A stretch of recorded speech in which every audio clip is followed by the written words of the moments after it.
Aleru market committee ప్రమాణ స్వీకారానికి గౌరవనీయులు మంత్రి గారు కోమటిరెడ్డి వెంకటరెడ్డి గారు హాజరవ్వడమే కాకుండా ఆయనకు నోటికొచ్చిన వ్యాఖ్యానాలు చేసిపోయినారు. కేసీఆర్ గారి గురించి, కేటీఆర్ గారి గురించి, హరీష్ రావు గారి గురించి, కవిత గారి గురించి మాట్లాడారు. ఆ సందర్భాన్ని బట్టే ఈరోజు నేను మీ ముందుకు వచ్చాను. కోమటిరెడ్డి వెంకటరెడ్డి గారు పెద్ద పెద్ద కలలు కంటున్నారు. బీఆర్ఎస్ పార్టీ ఆగమైపోతుంది, బీఆర్ఎస్ పార్టీ బంద్ అయిపోతుంది.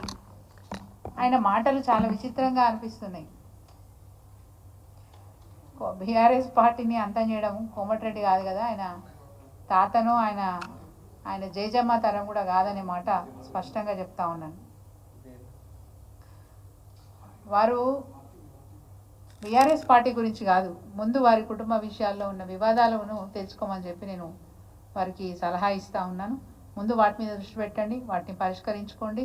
ముఖ్యంగా వారి పార్టీ కుటుంబ సభ్యుల మధ్యలో ఉన్న విభేదాలని కూడా పరిష్కరించుకోమని చెప్తా ఉన్నాను. ఈవెన్ ఉమ్మడి నల్గొండ జిల్లాలో కూడా వారి పార్టీ కుటుంబంలో సఖ్యత లేదు, విభేదాలు ఉన్నాయి. వాటిని పరిష్కరించుకునే విషయంలో మీరు దృష్టి పెట్టాల్సిందే కోరుతా ఉన్నాను. నేను అనేక మాటలు వాళ్ళు మాట్లాడారు. ప్రభాకర్ రావు గారు అమెరికా పోతే రావద్దు, నువ్వు ఇక్కడే ఉండని చెప్పి ముందుగా హరీష్ రావు పోయి చెప్పొచ్చినారు, తర్వాత కేటీఆర్ గారు పోయి చెప్పొచ్చినారు అనే మాట నిన్న వారు మాట్లాడారు. ఆ తర్వాత రేవంత్ రెడ్డి గారు పోయినారు కదా, మరి ఏమని బతిలాడొచ్చినారు? ఆ తర్వాత ముఖ్యమంత్రి గారు రేవంత్ రెడ్డి గారు కూడా పోయి వచ్చినారు. వీరిద్దరు పోయి వచ్చిన తర్వాత మరి రేవంత్ రెడ్డి గారు ఏమని పోయి కలిసి వచ్చారు, ఏమని మాట్లాడొచ్చారు? అవి తెలిసినప్పుడు ఇవి తెలియదా కోమటిరెడ్డి వెంకటరెడ్డి గారు అని అడుగుతా ఉన్నాను. ఇద్దరు కదా కుమ్మక్కై, కాంగ్రెస్ పార్టీ బీజేపీ పార్టీ కుమ్మక్కై మరి కవిత గారిని అపనిందల పాలు చేసి జైల్లో పెట్టారు. ఆధారాలు లేవు, ఇప్పటికి కూడా ఆధారాలు చూపించలేకపోయినారు. అనేక బాధలు ఈరోజు ఇక్కడ ఉంటే, ఈ రాష్ట్ర ప్రజలకు అనేక బాధలు ఉంటే అవి విడిచిపెట్టి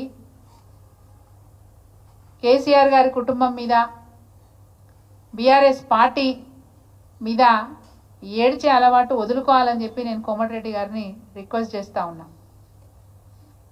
కోమటిరెడ్డి వెంకటరెడ్డి గారు, మీరంటే మాకు అపారమైనటువంటి గౌరవం. కానీ మీరు మాట్లాడుతున్న మాటల్ని బట్టి తప్పనిసరిగా కొన్ని ప్రశ్నలు మిమ్మల్ని నేను అడగాలనుకుంటున్నాను. గతంలో 5 సంవత్సరాలు మీకు పార్లమెంటు సభ్యుడిగా పనిచేసే అవకాశం యాదాద్రి భువనగిరి జిల్లా ఇచ్చింది. మీరేమిచ్చారు యాదాద్రి భువనగిరి జిల్లాకు అని నేను అడుగుతా ఉన్నాను. 5 సంవత్సరాలు మీరు పార్లమెంటు సభ్యుడిగా ఉన్నప్పుడు మీరు ఈ జిల్లా ప్రజలకు ఏం చేసి పెట్టారని నేను అడుగుతా ఉన్నాను. దీనికి సమాధానం చెప్పగలుగుతారా?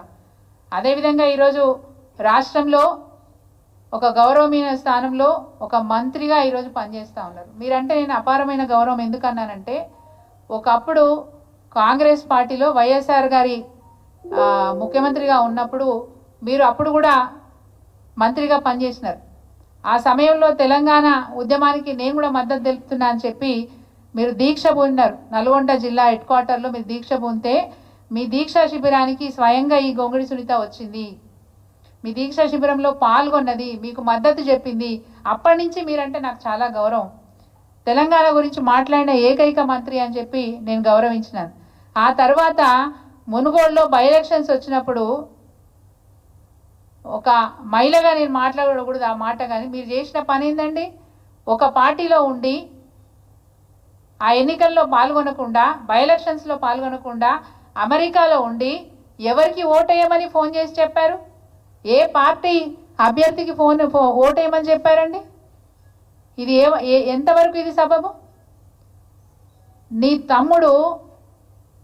తమ్ముడు రాజగోపాల్ రెడ్డి గారు ఆ రోజు మునుగోడులో బై ఎలక్షన్స్లో బీజేపీ పార్టీ నుంచి పోటీ చేస్తే తమ్ముడిని గెలిపించమని అమెరికా నుంచి ఫోన్ చేసిన చరిత్ర మీది. ఈరోజు కేసీఆర్ గారి గురించి మాట్లాడే, కేటీఆర్ గురించి, హరీష్ రావు గారి గురించి మాట్లాడే అర్హత మీకు లేదు అనే మాట చెప్తా ఉన్నా. ఈ ఒక్క ఉదాహరణ చాలు మీకు అర్హత లేదు అని చెప్పడానికి.